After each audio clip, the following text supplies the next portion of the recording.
The practice was started about 27 years ago by my dad, and I'm now transitioning into taking it over. And I think it was a good time for us to explore some of the things we've really been doing right and maybe some areas that we could improve.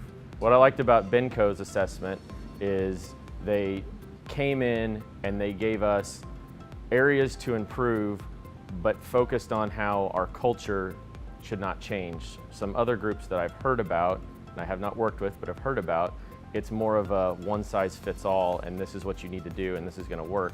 Whereas Benco came in and said, okay, you've got this great culture, let's figure out how to become more efficient within that. We've got a really seasoned team, but I think that there's always areas where maybe you're lacking a little bit and you don't even realize it. So one of the things I was really impressed with is, we've got a fairly large team. We've got over 20 staff members, and the initial discussion with Benco about, hey, let's do this, they said, well, we're going to bring one person out.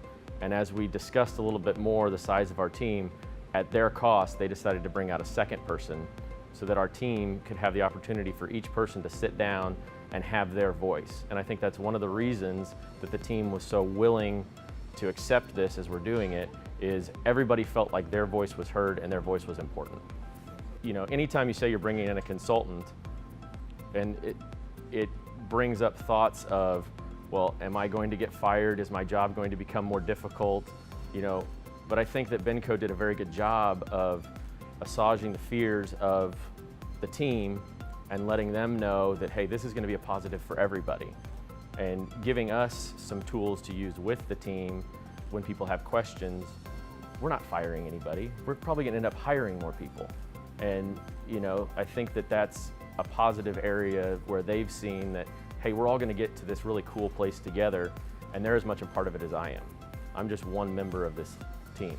One of the areas that I really think that we have a place where we can improve is, we're checking 8 hygienists at any one time. Every 50 minutes, there's another 8 checks that have to be done.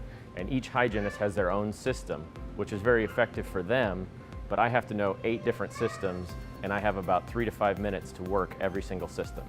So Benco has suggested that we streamline this and come together and all have one system which everybody's happy with and everybody feels like meets their goals for what's communicated and how the patient can ultimately receive the best care.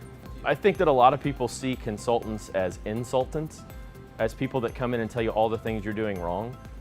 And you have to know some of the areas where you're succeeding to be able to focus on those areas. You also have to know the areas where you're lacking, because those are the areas that you can improve on. But you're always going to have areas that you're not the best at. And if you try to be the best at everything, you're going to fail.